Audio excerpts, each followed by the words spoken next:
For the next 6 months, she rose every morning and went to his court to watch him dole out advice and justice. The widow picked up the crown. "This is no gift. It is a curse. Think hold." She lurched back. "No! Forget the suitcase. Forget her things. She had to go. Now." And we are back. Thanks y'all for being patient with us the last couple of weeks. We have been putting out a lot of videos, more than usual, and we have been missing our reading time with the RWBY, what is it called? Fairy Tales of Remant. I knew it was a RWBY book, but I didn't remember the rest of it. Yeah, last week I had the opportunity to stay at a hotel with a family member. I was like, I'm gonna go stay at a hotel with a family member, but that's why we didn't have a chance. We live in Central Florida near Orlando, where it's just always vacation time. You're always like one relative visiting away from a vacation. So yeah, I went and stayed with a relative at a hotel, and it was really fun. But now we're back to read more, and Kibby's pulling up the video from last time so we can check the comments. Yes, we can check out some comments, and then we get back to reading. So yeah, but before we get into the comments, we had a lot of interesting stories last time. You know, we had the warrior in the woods, and then we had the one with the sun, and then we had the one with Faunus, right? Yeah. So that was pretty interesting. I'm pretty sure we only read 3 stories last time. Yeah, that was it. Yeah, and it was actually really interesting too. And I know you were enjoying it too, because RWBY is... You haven't really seen RWBY. She knows about RWBY because I have, RWBY everywhere. RWBY.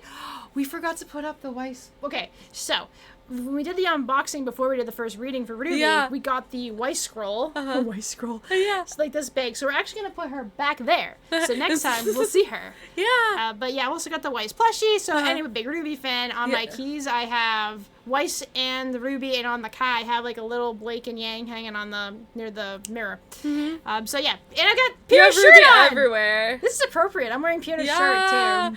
Listen, she has some bumper stickers that are RWBY bumper stickers in her car, and we were stopped picking up food at a restaurant, and this guy comes up to the car, and he's like yelling in excitement. He's like, "Yeah! You're a fan of RWBY! I'm a fan of RWBY!" He's just out of his mind excited. So you've made, I'm sure, more than just him very happy. Oh, yeah. Would people see you with your RWBY merch? Oh, yeah. When I have, like, wearing a RWBY shirt and someone knows it, they like freak. Because RWBY's great, right? And the merch they have is wonderful. Oh, Rooster Teeth. But anyway, we are going to read some comments, and then we're going to read more Let me, like, move this wire. And move the wire. Okay, I moved it. I got it. So, let's see here. Do you want me to read the first one? Oh, that one is about something else.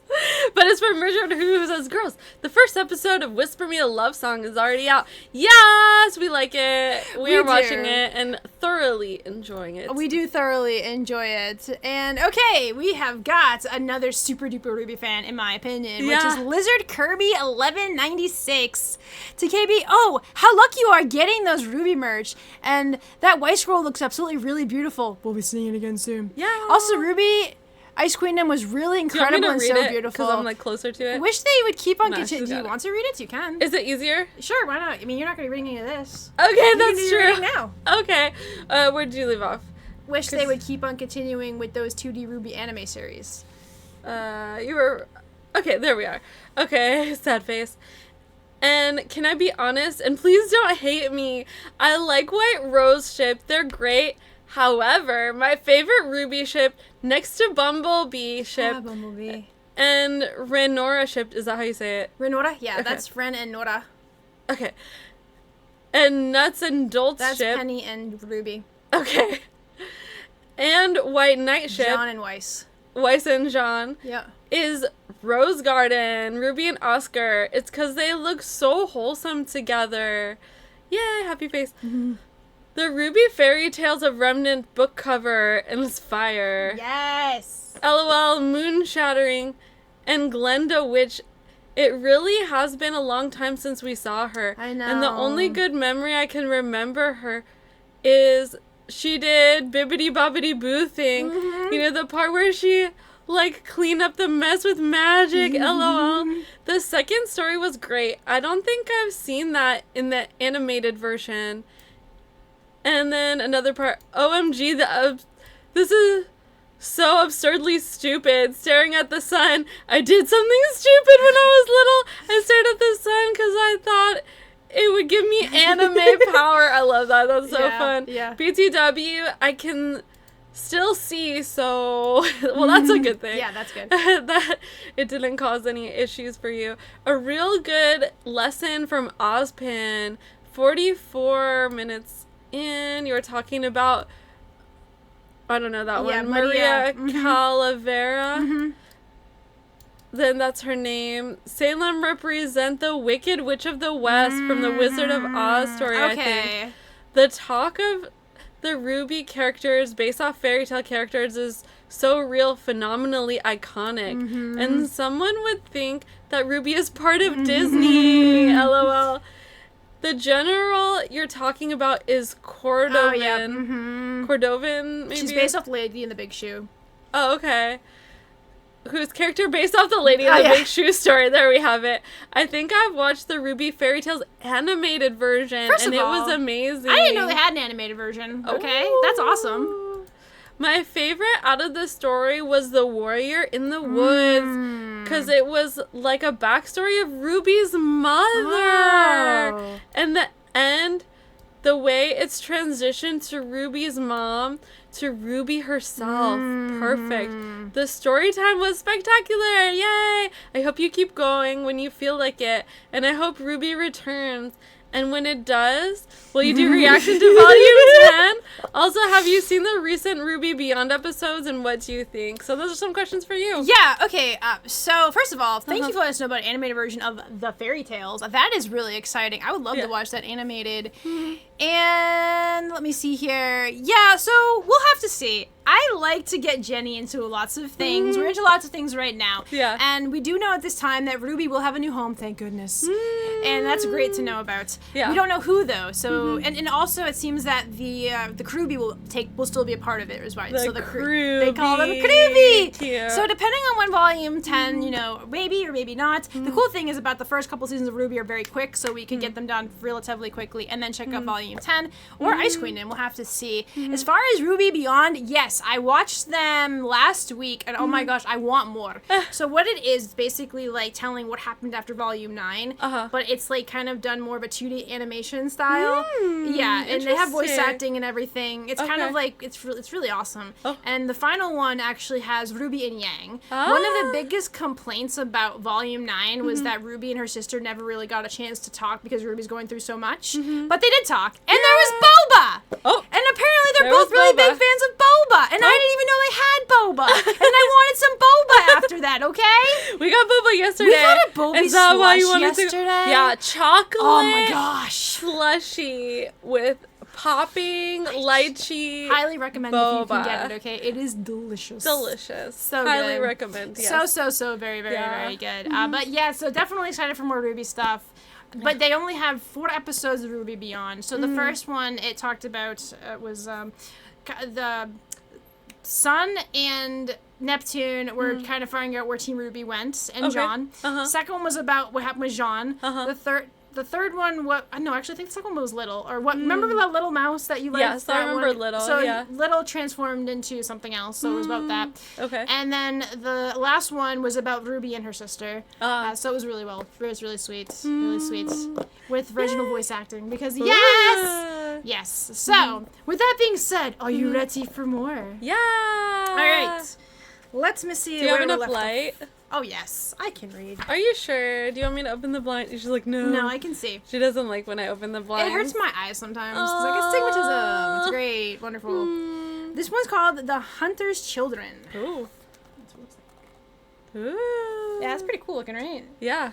Okay. This is recorded by Dr. Bartholomew Oblak. Okay, that's pretty cool. Who is Oblak? Oh, this one talks really fast like this. And I might be able to read that fast, but you might not be able to understand me. I did that time, but if it's like a whole sentence, I'm not really sure. Let's see. Okay, I'm not going to. Okay. Oblak, he's like a very fast-talking professor that was a professor to Team RWBY and others as well. There was once a hunter who had 4 children, 2 daughters, 2 sons. The family lived in a small village deep in the swamps of the Kingdom of Minstrel. Swamps that were also homes to fearsome creatures of Grimm, such as the great larger turtles, fierce genitals, poisonous long tongues, and tricky wisps. In those days, if huntsmen could not defend themselves from Grimm, then they could rarely would they flee their homes and rebuild what they could of their lives elsewhere. Thus they left more and more of their land to the monsters, and sooner or later monsters always followed. Of course they did. However, this hunter was different from all others. Each day, while the other men and women of the village chased swamp animals for food, this hunter chased Grimm. In the evenings, when the men and women came home with meat for their families, this hunter always returned empty-handed. When a creature of Grimm is killed, its body fades like a bad dream, and you would not want to eat one even if you could. Oh. Yeah, I don't really think I'd be like, oh yeah, let me eat some Grimm. No. The hunter and his children did not starve because the other villagers shared their food in gratitude for his protection. While the hunter's family ate dinner, he told 2 daughters and 2 sons about the Grimm he had fought that day, and how he had killed them. Often his children asked, "But why you, and only you, hunts them?" The hunter had several answers for this question, but depending on his mood, "Because my aura is stronger than anyone else's in the village." The hunter might answer, which would perhaps prompt a lecture about how strong the aura was. Oh, we're talking about aura. I like that. Even if one did not know how to use the shield. One's self from harm activates semblance. Because my semblance tells me when the Grimm are near. Oh, that's very interesting. So a semblance is like a special power that only that person has, or could be in the family. Like Weiss has like glyphs because it's in the family. Right? Okay. So aura is essentially, think of it as like a shield that covers your body, and if you're taking attacks, your aura goes down. Right? Okay. And then you finally start to get really hurt once your aura depletes. So what is this thing about the semblance lets aura? him know that there's Grimm nearby. He's got a special like radar for Grimm if you or Spidey sense. A Spidey sense. The hunter might answer. This would prompt a lively discussion about who in the family had the most useful semblance. The older sister, whose semblance always led her towards what she needed most. The older brother, whose semblance linked people's auras as long as they were physically contact. The younger sister, whose semblance calmed the human or animal. Or the younger brother, whose semblance allowed him to hide in plain sight? "Because I hate Grimm for killing your mother," the hunter might have answered. "And I hate myself for not being there when she died." Dinner conversation was silent on those nights until one child would ask softly, "Tell us about Mother again." And soon they would sharing their favorite memories of her, such as her sharp sense of humor, her beautiful singing voice, her gentle but firm hand in guiding their combat training. One day, the hunter did not come home from the swamp. The men and women of the village, with fear and pity in their hearts, told the hunter's children that he had died defending them from Grimm. The hunter's 2 daughters and 2 sons grieved that night, but in the morning they sat down to decide what to do. "We must stay here and defend our home, as father did," the older daughter said. The older brother said, "What about the other people out there in need? We must try and help them." "No," said the younger sister. "We need to study Grimm so we can figure out how better way to protect them." The younger brother shook his head. "We should seek adventure on our own. We know how to fight, but we only put ourselves at risk when we try to protect others." The hunter's children loved one another too much to argue. Recognizing that they were at the impasse, they decided to split up and pursue their own destinies in their own ways. The older sister bid her siblings farewell and departed for the following morning. She pledged her services to the village, but the people were upset by the death of the hunter, and Grimm began attacking almost daily. The older sister saved many lives, but the number of Grimm grew while the number of villagers dwindled. So many left in search of new homes. The older brother journeyed to the next village over in search of other hunters like his father, but the other village was gone, destroyed by Grimm. This was also the fate of the next 3 villages he visited. The 5th village he found under siege. The older brother convinced the villagers to link themselves together with a rope, and supported by their combined auras, he defeated the Grimm. The villagers welcomed the newcomers as their champion and begged him to stay. The younger sister ventured into the woods near her village and built a structure high on the tree branch, from which she could observe Grimm safely. When everyone came near, she calmed herself enough to avoid its attention while she made careful notes and sketches, but studying the Grimm in this passive state did not provide useful information about their strength and abilities in combat. One day, a large group of Grimm stormed past in a frenzy. She followed the pack towards whatever was drawing them, deeper into the woods. The younger brother, for all his bravado and independence, had never been in the forest alone before, and he became lost almost as soon as he left home. Though he could also hide from Grimm by closing his eyes, they still sensed his presence, and he was unable to see where he was going. He wandered among the trees for days, feeling frustrated and foolish, very sorry for himself. Eventually, the Grimm trapped him in a clearing. When he huddled on the ground, his eyes shut as they circled. Suddenly, an overwhelming sense of calm came over him, and he dared open his eyes. The nearby Grimm had lost interest in him and began to wander off. Then he heard a familiar voice. "How's your adventure going, brother?" the youngest sister said. When he saw her, he jumped up, and they embraced warmly. They had never been apart for more than half a day before going their separate ways. The brother admitted that he had gotten lost in the forest, and he had been too afraid to fight Grimm alone. His sister related that she had been studying the Grimm when suddenly went on to move. They both knew what that meant. Someone else was going to be in trouble soon. "We have to help them," they agreed, no longer drawn to the brother and the creatures, headed towards the larger target with reunited siblings falling close behind. A short distance away, the older sister was using her semblance to lead her village toward what she assumed was new and safer home. Ever vigilant, she was the first spot the group of Grimm as they burst from the forest. Her heart sank as she fought the dark creatures. Perhaps one or two of her people had managed to escape. But then the Grimm began falling from behind. She whooped with joy when she saw her younger sister and younger brother fighting their way towards her. The three siblings stood together in a short line of defense between the Grimm and the villagers. They held off the nightmare beasts, but they would never defeat them all. All their auras were weakening. Just as they feared were all lost, the older sister felt a hand on her shoulder, and her aura grew stronger. She turned and saw her older brother at her side. Behind him was a long line of people, tied to a rope with their waists. Miss me? He asked. The four siblings grinned at one another and clasped their hands, renewing their strength. The older brother passed the rope to his siblings. They looped it around their waists, linked to the oars, dozens of people that were able to destroy the small army of Grimm. Wow. When the fight was won and the night ended, the siblings at last had a chance to catch up. I know, right? I'm sorry for being stubborn. There were too many Grimm for me to fight alone. Without you, I lost my direction, said the older sister. No wonder my semblance led me right back to my family, my true home. Let's see here. I'm sorry for leaving behind. I'm stronger with all of you at my side, said the older brother. If we stick together, we can overcome anything. Oh, I love it. I was wrong. The best way to learn about the Grimm is by fighting them, said the younger sister. I was the biggest fool of them all, and I hope you can forgive me. Oh, wait, that was like the younger brother. Never mind, said the younger brother. I was selfish and lost sight of the most important things in life. The family hugged, forgiving one another for their mistakes. Yeah. Father was killed because he was fighting the Grimm alone, the younger sister said. We must work much better as a team. They all agreed for the rest of their days the hunters' children defended the new village they built together and welcomed anyone seeking refuge from the Grimm. And often over the years, the siblings would venture into the world to offer help whenever they could, inspiring others with their bravery, heart, wisdom, and humility. Oh, I love that one. I like that one a lot, too. Yeah, what did you think about it? It kind of like reminds me of the teams you have in RWBY because when they go to, the school, they form teams of 4 members. I see. So basically you had the 4 siblings, right? So it definitely reminded me right of that as well. And you have to work together to fight the Grimm because the Grimm, you really can't take them on by yourself. I mean, there's a lot of different Grimm, a lot of things that they can do. And they feed off emotion. So if you're fighting one alone and you start feeling terrified, you're going to give yourself a good opening to be... So that. Yeah. What did you think, though? You seem I really liked it. I like that as a story about working together and togetherness against, teaming up against a common enemy. That's what I like about it, too. I'm like, they're separating Billy back, though, and they were. Yeah. Ospin's notes. This is one of my favorite fairy tales, as I include that not only because its message still resonates today, perhaps more than ever, but also because the hunter's 4 children bear a striking resemblance to the 4 students teams at each of our huntsman academies. There you have it. One wonders if the King of Vale had this story in mind when he established them after the Great War. While we do not know the exact origin of this tale, it certainly predates the earliest notions of huntsmen and huntresses, as we know now as hunters of Grimm. The hunter's children also embody many of the traits that make for good huntsmen, and in my experience, I can vouch for the effectiveness of teamwork in overcoming any obstacle. I have also wondered over the years if lessons learned by each of the children might also serve as a guide for leaders of Vale, Vacuo, Minstrel, and Atlas. Surely 4 kingdoms working together can accomplish more than just one on their own. Yeah. Yep. Ooh, the next one has a really pretty picture. Oh. Oh yeah, you too. You can start the next part though. But let me show you the picture. I want to see it too. Oh, it's like a king? Yeah. Like is a stressed looking king? It's a stressed out looking king, but what I like was like the wallpaper with the stars and everything. I wasn't even paying attention to him, unfortunately for him. Oh. But I was looking at all of this right here. That's pretty. So this is called the Indecisive King, aka the King, the Crown, and the Widow. Oof. Source is anonymous. Once upon a time, there was a very wise king. Every morning, he opened the gates of his castle of the people of his kingdom and held an open court where people could ask for advice, make formal complaints, or petition for his help.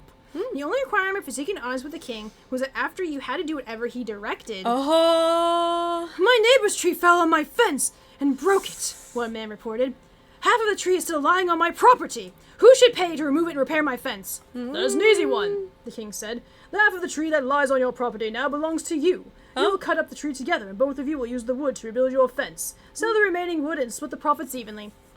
Sounds fair, said the man. Thank you, Your Grace. I'm not finished, said the king. Use your portion of the sales to purchase a new tree and plant it with your neighbors in place of the one they lost. Oh. Okay. Yeah. The man sighed, but the king was very wise. On another day, a sad woman in tattered clothes approached the king.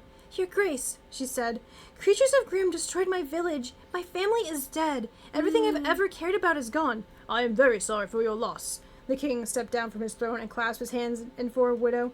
What is your question? He asked softly. What should I do now? He studied her face for a long while, and he smiled sadly. You must keep living. The widow had no choice but to listen to his advice, and the king was not only wise, but generous. Please stay in the castle and take what time you need to grieve, said the king. Aww, when you're ready to come to me and ask your question again. An attendant led the widow to her quarters, gave her new clothes and a warm meal, and left her alone. For many weeks, the widow did nothing but sleep, eat, and cry. But eventually, she took new interest in life of the court, and practically in the kindly king. For the next 6 months, she rose every morning and went to his court to watch him dole out advice and justice. The widow admired his steady gentleness and perception. He always saw the truth of the situation, and he listened not only to the people's words, but also their hearts. Aww. It happened that the king's grateful subjects sometimes brought him offerings, from food they had prepared to livestock to precious jewels and gold. The king, ever humble, always encouraged others to give those truly in need. But he was also gracious and polite. It didn't hurt to accept their gifts, and then donate them to the good cause himself. One day, a man with wild eyes, arrived in a burlap sack, held a gift for the king. When it was his turn to speak, he pulled out a silver crown from the sack. Please take this, my grace, the man said. Thank you, but I already have a crown, the king replied. Not like this one. Believe me, you'll be doing me a favor by taking it. It does me no good. As the wisest king in the land, you are the only one suited to wear it. This is going to be a trap. I don't know. The king demurred. You flatter me, he said, but the man insisted. Allow me to come closer and I'll explain. Bro, why are you getting close to the king? Yeah. You don't need to be that close. Finally, the king gestured the man forward. As the guards watched anxiously, the man leaned in and whispered in the king's ear. The king raised his eyebrow. How came you to have this? The king asked. That doesn't matter. Will you accept it? Very well. It's a hard offer to refuse, and you have made me curious. The king allowed the man to place the crown on his head. It fit him perfectly, and he closed his eyes. A moment later, the king snatched the crown from his head and leapt from his seat. His face was as pale as the moon. What is this? He cried. Gods, seize the man! But the man had disappeared. Find him! No. The king sputtered. He collapsed back into his throne and turned the crown over in his hands. It can't be true, he muttered. Then he placed the crown back on his head and stared off into the distance. Your grace? An attendant asked. There are still dozens of supplicants seeking an audience. The king would not respond, and the attendants dismissed them along with the entire court. What is with this crown? Any ideas? You have no idea. Well, first of all, it seems to be taking his attention away. So it seems like something else is going on. And is the widow gonna save him? That's what I'm wondering, if the widow is gonna save him. Maybe. And perhaps it's giving him knowledge that he doesn't. Well, why would he have the guard seize him, though? Because it was giving him knowledge. Unless it's stuff that he doesn't know about, and this crown gives him wisdom he didn't know about, and he thinks it's lies because he practically knows everything, right? Oh. It could be a lot of things. Okay. I'm really curious as to why I put it back on his head. Yeah. It's best to come back tomorrow. As they were led out of the chamber, the widow glanced back at the king on the throne. His brow was furrowed in concentration. Next morning, the king wandered into the court late, for the first time that anyone could remember. Dark smudges under his bleary eyes suggested he had not slept. Though the crown was nowhere to be seen, the king was distant and behaving oddly as he entertained questions from the court. Oh, no. That's what he looks like, by the way. Oh, here, let me pull this so that it doesn't have to be so open. Wow. Pretty cool, right? Yeah. Let's see here. Your grace, said a man. My daughter wants to marry her childhood best friend, but he is the son of a baker's. I hope she would marry higher than her station. What should I do? The king shifted in his seat.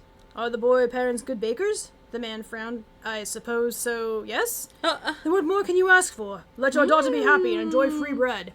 Oh.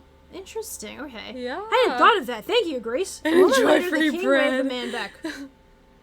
Wait a moment. Perhaps I was wrong. A family requires more than bread. You should follow your instincts and wait for a better match for your daughter. Oh, it's making him indecisive. That's why it's called Indecisive King. He was so decisive. Right. And the crown made him indecisive. So that's probably, we put it, how could this be? How can I become indecisive? I've always been decisive. Ooh, that's cruel. That's cruel. What? The widow said. She clasped her hands over her mouth, but she wasn't the only one who was surprised. Oh, right, if you're sure? The man looked around the corner in confusion. Of course I'm sure. I am your king! Uh-oh. The king clapped. Next! The court murmured. Uh-oh. What's wrong? The widow asked the Yeah, servant. that... He's never changed his mind before. Oh, Or given bad advice, the servant added. Oh, no. So, you agree that was bad advice? The widow asked eagerly. Suddenly, nervousness of the servant muttered, Of course! He's the king, and hurried away. The king continued to second-guess himself, his advice increasingly erratic until he jumped up and rushed out of the chamber without even dismissing the court. Wow. The next day was much the same as the next, as a red crease marking his forehead, and he became more sullen and preoccupied. Then one morning the court was closed altogether. "What's going on?" the widow asked. "The king is no longer accepting audiences with his subjects," an attendant answered. "Is he all right?" the widow asked with concern. "He is the king," the attendant said. The widow threw her hands up in exasperation. "What kind of answer is that?" Right? Soon the king's court announced that he was seeking the wisest philosophers in the land to consult with him. The person who helped him would receive their heart's desire. Would be advisors flocked to the castle for a chance to give the king advice for a change. The only rule was that if they breathed a word about his dilemma, they would be executed! "That doesn't sound like the king," the widow said. "He's a good man. People change." Make sure you... Oh, yep. Hold it like... There you go. "This all started with that crown," the widow said. "Where is it?" "Locked away in the bowels of the castle. He has only the key to the room," the steward said. "The king spends most of his time there. It's the first place he goes after speaking to these advisors of his." The steward sniffed. "He never even talks to me anymore." "What could have made him so strange and paranoid?" the widow asked. The question had been plaguing her. "Even if I knew, I wouldn't tell you," the steward said, "on threat of death." The widow wandered lower levels of the castle until she found the door that was locked. She listened at the door, but no one was inside. She peered through the keyhole until she spied a wooden chair with a crown upon it. "That's no throne for a king," she murmured. She had hid the empty room across from it and waited. She did not have to wait long. The king had an audience with the advisor that morning. He soon came hurrying down the room. He looked around suspiciously before drawing a key from a chain around his neck and opening the door. He closed it tightly behind him. The widow crept up to the door and peeped through the keyhole. The king sat on the wooden chair, the crown on his head. His head was bowed, as though the crown had grown and too heavy for him to lift. Oh, no. He murmured to himself, then suddenly pulled the crown from his head and threw it across the room. He hurried over to pick it up and place it back on the chair with care. The widow took a deep breath, and she stood and knocked on the door. The door flew open. The king's face was contorted with rage. He seized her arm. "Who are you? What are you doing here?" He doesn't remember her? He doesn't remember her. Wow. He called out, "Guards!" The widow raised a hand protectively. "Your Grace, half a year ago, I came to you with a question." "I don't remember," he said. She swallowed her disappointment. Oh, no. "You told me to come back when I was ready to ask my question again," she said. "I don't give out advice anymore," the king said. "I can barely help myself." Oh. The widow's voice was firm. "I am not here to ask for your wisdom, but to offer some of my own. You call for people to come and advise you on your problem. I am here to make my attempt." "You." He shook his head, but she persisted. "Tell me what's troubling you. Whenever it is too much for one person to bear, we can win our king back." She's so sweet. The king considered. He nodded. "This crown has shown me visions of crossroads in my future. I will have an important decision to make one day, and from what I can tell, an impossible one. I can't see my way to a favorable outcome. This has never happened to me before." Oh, no. "Not all outcomes are favorable, my grace," the widow said. "I can't accept that. This crown has given me time to figure it out, to work out a solution. This crown has burdened you with a problem you are not yet able to handle, that perhaps you will never be able to handle. In the meantime, it has paralyzed you with indecision. Even if you come up with answers, you will have more time to wonder if the correct one and if such thing exists." The king frowns. "If you can't make a simple decision now, whether a girl should marry a baker, or if two people claiming ownership of the same pig should divide it in two, then how would you respond when the moment's decision finally comes? If it ever comes?" The widow picked up the crown. "This is no gift. It is a curse." The widow smiled. "You must keep living." That's what he said to her. Yeah. The king collapsed into a rickety old seat. "That's good advice," he sighed. "You gave me that advice. Yeah. But you also gave me more than that. You gave me my life, hope for a future, and soon afterward," her face flushed, "a reason for living." She held up the crown. "May I?" He held up his hand. "You don't want to do that." "You'll forgive me if just this once I ignore your excellent wisdom." She placed the crown on her head. The widow saw future moments, a decision posed by the man before her, only he seemed different than he did now, happier, and he looked at her differently than he did now. He asked her a question. She didn't need any time to consider her answer. "Yes," she breathed. "Yes, what?" the king asked when she removed the crown. "Let's wait and discover that question together," she said. "I imagine my vision was rather different from yours." Oh. "Excuse me?" the king asked. Forget it. She placed the crown on the ground and resisted the urge to stomp on it. If you want my honest advice, I would look at this crown. I would lock this crown in here and throw away the key. Put it out of your mind. Live your life and trust in yourself to make the right decision when the moment comes, with all this information you have at hand. She shrugged. Or allow yourself to make the wrong decision, comforted in the knowledge that you tried your very best in either case. The future is one of your own making. Wow. The king smiled. Allow myself to make a mistake. She shook his hand and pulled him to his feet. Just as you gave me permission to go on living, even when my life had changed forever. I think I do remember you, he again said. He remembers Good, her. she said. It was a start. Once upon a time, there was a very wise king and an even wiser queen. Boom! I knew it! Yes! Yes! Do you want to share your thoughts first? Horrifying. Oh, you can show the picture. Yep, that is horrifying. Do you want to share thoughts first? That was very interesting. I liked it a lot. I liked that it had a moral to the story. Yeah. So did the last one. The last one was about working together. And this one was about making decisions. They might not be the right one. You might not be sure. But to know that you did your best. Well, it even lets a king know that while a king is very powerful, there are some things that even the king can't control, right? If you look at it, like, nothing in this life is perfect. Yeah. So for him, indecision's a thing, but it seems like he never had dealt with it until this point.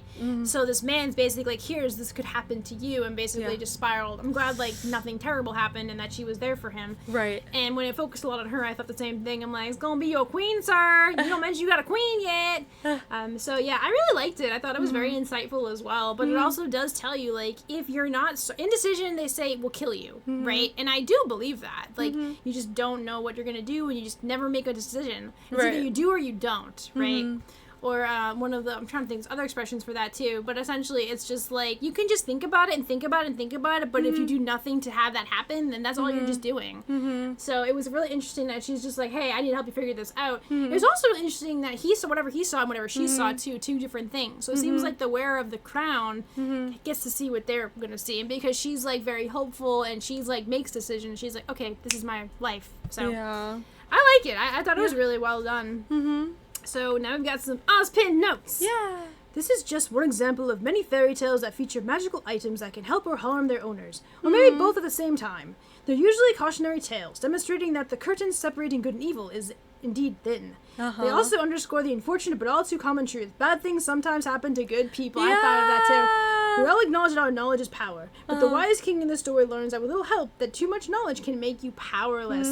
Whether you are dealing with knowledge, power, or mystical artifact, what matters most is what you choose to do with it, or what you don't choose. Even the darkest stories may offer comfort, and I find this message of this tale somewhat uplifting. No matter what life deals you, no matter how hard the decisions you must face, keep living.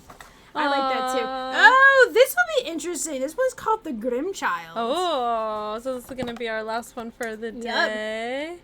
Yeah, let me see. Looking under the bed. Ooh, there's a Grimm under there. Oh, it's a Grimm under the bed. Usually they have, So if I were to give a word to this book so far and the stories in it, I would say it's very charming. Yeah.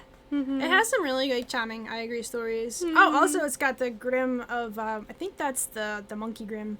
So there's also an, do you want to show it? Because you just mentioned it. The green. The green one. All right, so this is The Grimm Child. Source, traditional. Go on, I double dare you, Poppy said. She nudged her younger brother, Oak, towards the forest edge, but he planted his feet and refused to budge. His name is Oak. His name is Oak. I like that. Mother and father forbid us from entering the woods, Oak said firmly. Poppy threw her hands up. Oh, isn't it dangerous? You're just a coward. She needs to get, like, the voice. I like that.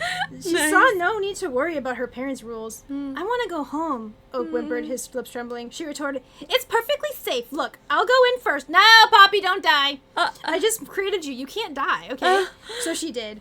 Poppy darted into the forest, ignoring Oak's wailing. She didn't go far, though. She slipped behind a thick tree trunk and watched her brother cry. Oh, that's so mean! Right. He huddled on the ground, not 10 feet away, arms around his knees. He rocked back and forth, screaming her name, Poppy, Poppy, Poppy! The coward wasn't even going to come after her to see if she was all right. He was utterly useless, she thought. Then Oak stopped yelling. Poppy could still see him, but he had gone quiet. Huh. When she looked behind her, the hairs on the back of her neck rose, and shadows seemed somehow closer. She ran out of the forest, but she shoved her shaking hands into her pockets and put on a broad smile when she reached her brother. Told you, not a single Grimm. Now it's your turn. Poppy said, taunting him. Oak looked up, wet lines streaking the dirt on his face. Why was he always so dirty? I don't want to, he said, pouting, but Poppy insisted. It's only fair. I went in first. Now you have to go. If you don't, I won't be your friend. I won't play with you anymore. You have to be my friend, Oak said. Oh my gosh. She's such a little punk. I have to be your sister. It isn't the same thing, Poppy said. I have other friends. Lots of other friends. He hated when she played with them and left him behind, so Oak pulled himself up to his feet and gave her a miserable look. Please don't make me, he moaned. Poppy crossed her arms. Oh, she's such a tsundere. I'm making. Oak sighed and trudged towards the forest, dragging his feet and she's being mean, but and slowing down as he reached the first line of trees. He turned back once and Poppy made a shooing motion. Then he walked into the forest until the darkness swallowed him. Poppy waited for Oak to shriek and run again. He had always had an active imagination, fueled by the occasional accounts of Grimm attacks in Vale. He often woke up at the night crying over bad dreams. He wouldn't last long inside the forest. Poppy listened hard for him, but the forest was so silent it was almost unsettling. It was getting dark and cold, and their parents would be expecting them home soon. Oak had seemingly vanished. He's probably just hiding like I did, Poppy thought as she approached the forest once again. He copies everything I do. This time, crossing into the dark web of trees felt like crossing into another world. It was already night here, and the air itself seemed to be breathing all around her. Poppy's skin crawled as she went deeper and deeper into the forest. In the gloom, she could barely make out a trail worn of grass and dirt, or perhaps faded overgrown within time. Would Oak have walked here? Suddenly she was unsure. She nearly tripped over him, a lump in the path. He was huddled over like before, head down, arms wrapped around his knees. Is that really him or the Grimm child? Poppy nearly yelled at him, but instead she crouched and put a hand on his head. It was ice cold. You called it, I think. He was only a little boy. I'm sorry, she said softly. I shouldn't have made you. Let's go home. At the word home, Oak lifted his head. His face was as pale as Grimm bones. He had been frightened out of his mind. Poppy realized and felt a flash of sympathy. She took a hand and held him up and led him back the way they'd come. Her brother was unusually quiet. Probably either in shock or sulking, she thought. He gripped her hand tightly and his fingers digging into her flesh like he would die if he let go, but skin never warmed. By the time she got him inside their house, he was really worried. I just peeked at the picture on the page. It's scary. Oh, yeah. Do you want to show it? So we're not there yet. That's what I got scared of. His eyes were glassy and sunken in his pale face. The skin around them. She's talking about this. Watch out, please. Oh, there we go. There you go. Bruce. I'm gonna keep it, even. Okay. Bruce, like he hadn't been sleeping before their parents spotted him. Poppy hurried Oak to their room and explained that he wasn't feeling well. Mother and father were angry that they were back so late, but relieved to see them. Poppy was thankful they would never know that she and Oak had defied their wishes. She had cold supper and followed Oak to bed as soon as she could. He was only a round shape under the covers now. When the mound twitched, Poppy said, "Shh, go back to sleep." Then more quietly she added, "I'm sorry about before. I love you." In the middle of the night, Poppy woke in a cold sweat. Screams echoed in her head. Remnants of forgotten nightmare. She had looked at Oak's bed, but his sheets were twisted in a heap on the floor. He was gone. Poppy slipped out of bed, stepped out of her room, tiptoed softly through the house, listening for Oak. Her parents' bedroom door was open, and Poppy was relieved. I'm not relieved. Oak must have gone in there to sleep, which he often did when he woke up at night. Oh, no. Poppy crept in the door. Go ahead and Grimm. And peered. Her parents were sitting up in bed. Poppy walked in. "Mother? Father?" Her voice was dry. That's not your mother, I don't think. She caught a chill in the forest. Her parents didn't respond, so she drew closer. Then she fell back in horror when she saw their faces. Their mouths gaped, and their lifeless eyes were open. Their skin had turned as pale as bone. She couldn't bring herself to touch them, but she knew they would be as cold as solitous tundra. Poppy huddled on the floor with the room, knees to her chest, paralyzed with fear. After she calmed down, Poppy stood up. She still had to find her brother. "Oak! she called, passing from room to room. He wasn't there. The front door was open, though, and she went through it into the freezing night. Oak! It was well after midnight, but the lights were next door, and the home of their best friend, Lumiere. She walked up to the house and let herself in. Lumiere's parents lay on the ground in the kitchen in the same state as her own parents. White skin, blank eyes. With a growing dread, Poppy entered Lumiere's room, where they had been playing cards just the morning before. Oak was there, slumped over Lumiere's bed. But Poppy's friend was missing. Oak's hair was now as white as his skin. The red lines rated up his neck and down his arms. He was cold to the touch. How he'd gotten here, and where was her friend? Poppy felt too numb to weep. She left the house mechanically, went to the next one on the street, where she found a similar scene. Everyone dead. She went to the next, and the next. 5 houses down, she found Lumiere's body and another missing child. Could this be a nightmare? Girl named Lily. Do we think this could be a nightmare? I mean, it could be a nightmare, but this is also Grimm. Okay. Lily's body, you're like, I hope it's a nightmare. Yeah, that thought just hit me. Like, okay, a lot of bad stuff is happening. Sometimes when a lot of bad stuff is happening, it's because of a nightmare. It could be. Okay. Lily's body turned up at Dijon's house, but Dijon was absent. By dawn, when Poppy had reached the very last house, she knew it was a ghost town. Only she felt like a ghost, and she had a theory. Wait, is it apathy? She no longer felt anything when she found more bodies identical to others. She only felt curiosity and fear when she didn't find Dijon's body. He was out there somewhere, perhaps still in town looking for more victims? What if Poppy was the last person alive? She had to leave. She hurried back to her house to pack her things, to say goodbye to her dead family and her home. To say she was sorry for bringing this nightmare on all of them, for bringing it back from the forest, because she was certain it was all her fault. She grabbed her brothers into trespassing into the woods, and now she knew he had died there. The thing that she had led home with her had been wearing Oak's shape, hiding his body or controlling it, and waiting to kill the next person who came into its path.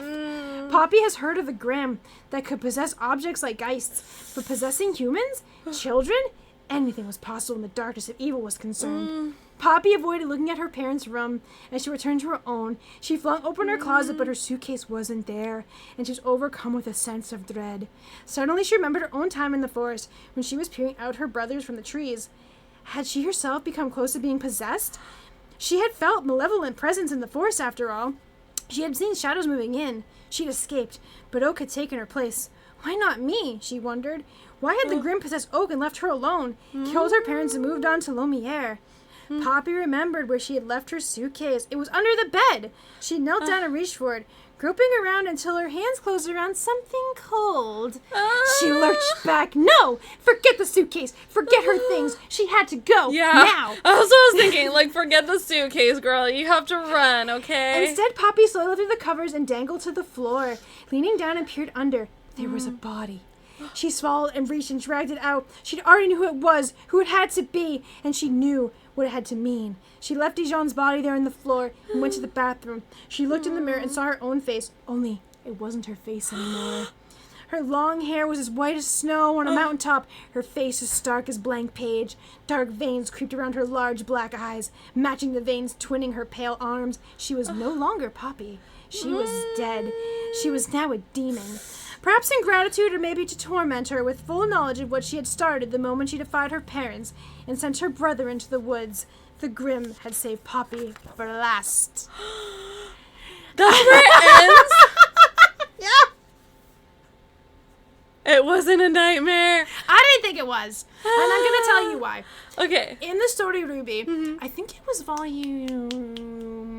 was it 5, I think, or whatever. Okay. They went to this village, and it was very much like a ghost town. And there are these Grimm called the apathy Grimm, and they make you feel apathy. And what happened is one of the villagers had wanted to take it back home and use it as a business, so people would be depressed and he'd give them medicine. Okay. But what was happening is everyone, even he was slowly starting to decline, and so basically everyone just kind of withered away to the apathy. So I was like, oh, this is kind of like that. Yeah.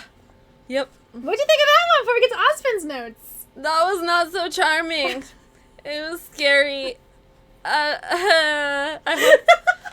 Y'all, like, I don't watch horror stuff or anything like that.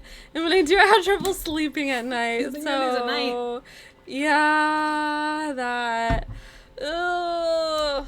I thought it was very interesting, and I wasn't surprised when it said she was dead. I was not surprised at all, because I'm like, there ain't no way. Grimm don't really leave people like that. They usually take you, too. What was interesting, though, is she was aware, right? She's very self-aware, and I don't know if someone gets possessed by, like, if they are or not, right? So, yeah, interesting.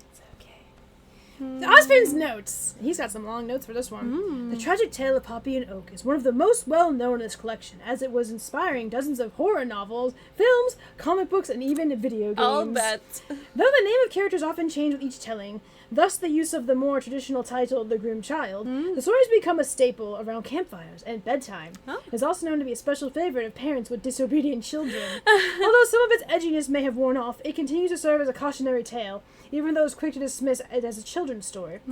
For with most that is not a children's story, okay? Okay, Osmond. Whereas with most of the fables in this collection, it contains a grain of truth and perhaps more than just a grain. The type of Grimm that Poppy encounters does not exist, is properly called the chill, at least by the seasoned huntsman I've consulted. No matter where the stories appear, in whatever form, it always includes some variation of the line, "She must have caught a chill in the forest." Well, that's gonna, like, leave hit so much different now. Like, you're, it must be a chill in the air! Or in the forest! Whether this line informed the name of the real-life Grimm or vice versa is unknown. But in some written accounts, the world is in fact capitalized. Chills are not restricted to hopping from child to child. However, they was anyone with the slightest touch. The good news is, they're only found in shadows and almost always travel alone. Perhaps you played an odd party game, the chill, in which players must attempt to discover the Grimm and their mindset before it's too late or missed. The idea of being a human possessed by the chill is indistinguishably from an unpossessed human. However, you may be believed to know that a chill is a human host, cannot speak or act normally the way Poppy does. If someone has been taken over by the chill, you would know it immediately. They cannot speak, or perhaps they will only repeat the same word over and over again. The last word the humans spoke, moreover. Chills cannot control a human body for more than a few minutes, making it impossible for them to kill an entire town in one night.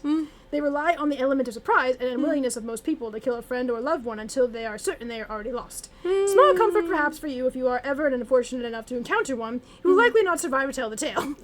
Osmond. Another important note, the description of the possessed children and the dead townspeople in its original tale did not include the white skin and hair or black eyes. So where did the white hair and skin come from? And why did I choose this particular description for this collection? I believe over the years some versions of the story have been conflated with another fairy tale about a white witch in the woods, which bears often striking resemblance to the Grimm Child. Pursuits may resist my decision not to separate the traditional tales, but in this case, in which popular version is so familiar and beloved that it has become almost canon. Has become almost canon. It also fits with our natural inclination to expect and hope that evil will be easily to be recognized, rather than accepting that evil can lurk behind any face. Alas, we are often slowest to see the darkness within ourselves. Damn, it does have like a moral to the story. Yeah, it does. It does. If you get past the creepy, icky part, it does. It's okay, babes. We're done with story time. We're done with story time. Here, look at the next one. It looks nice. See? Yeah. There you go. Here's what the next one is. That'll be nice. It's about faunus, which I'm excited about. That is a really beautiful See? picture. There you go. Yeah. There you go. Yeah. Oh, we gotta put a bookmark in. Gotta put the bookmark in. Ah, it fell. I didn't close it in time. Here we go. We had to work together to take down the bookmark. Yes. Yeah, this was good. I liked all the stories. I know the last one's not your favorite, but I do think it was kind of interesting because we went to all these, it was like... interesting. Yeah, we went from all these, like, really wholesome-ish to, like, working together to this. And the truth is that the Grimm fairy tales, like the original Grimm fairy tales, some of them do not have happy endings. Some of them are pretty... That's true. Grim. Yeah, pretty grim. Yeah. But the thing about it as well is it also tells you, like, how dangerous the Grimm are, right? So, like, this is a type of monster that essentially could may or may not exist. Like I said, I've never heard of the chill Grimm specifically, but there are ones, like I've met the apathy Grimm. Those ones are very dangerous because, you know, and actually RWBY's team almost got taken out by the apathy. So, yeah, it's like, I don't care. Why are we doing this? And their pupils are, like, huge, okay? So, yeah, it's pretty something or another. But that was a pretty interesting way to end our story time for now. Yeah. So, if you all are kind of freaked out, just remember the really pretty picture we showed of the faunus story that's happening next time. Yeah. Think of happy stuff. Think about the indecisive king. Think about the brothers and sisters that work together. You know? Because, yeah. Yeah. Anything to add about this story time? I thought it was really good. I like these stories, and some of them were a bit longer because the last ones we had read, there was like, I think the some one was like only a couple pages, but the Indecisive King and this one with the Grimm child was a lot longer. Yeah. And I like that because it gives us like more about what's happening. I also really like Ozpin's notes. It's just like it's very immersive to me because it's like, hey, now Ozpin's point of view, right? Yeah. So hopefully you enjoyed it too. Yeah, I did enjoy it. Honestly, I feel like, or I think that these kinds of stories are rare in this day and age. I think that it's still, I do still find the stories of the book charming because I think that they hearken to a time when this variety of different types of stories was told. Like, it was like more of a wide variety of stories. Yeah. Like, even Disney, they take some of the Grimm fairy tales and Disneyfy them. That's true. So it's not the same as these kind of stories where you have no idea where it's going to go or how it's going to end. Yeah. I think that does make them more exciting, and I think they're very unusual in this day and age. Yeah, and we actually don't have much left to go, really. Look at it. We're getting close. Yeah. We're getting close. Yeah. Yeah. Yeah, so maybe 1 or 2 more reading sessions of this book? Yeah, possibly. We'll see. Then we get back to Villainous. Yeah. With Claire. Yes. All right. Thanks so much for watching. And if you enjoyed hanging out with us while reading this book, then you'd like to hang out with us live, check out our channel membership where we go live once a month to talk about different topics. Honestly, we always go off topic to talk about all kinds of different things. That's so true. But we have fun chatting live, so definitely take a look at that here on our channel. Look forward to connecting with you again soon, and we will be sending so much love. Till next time. Laters.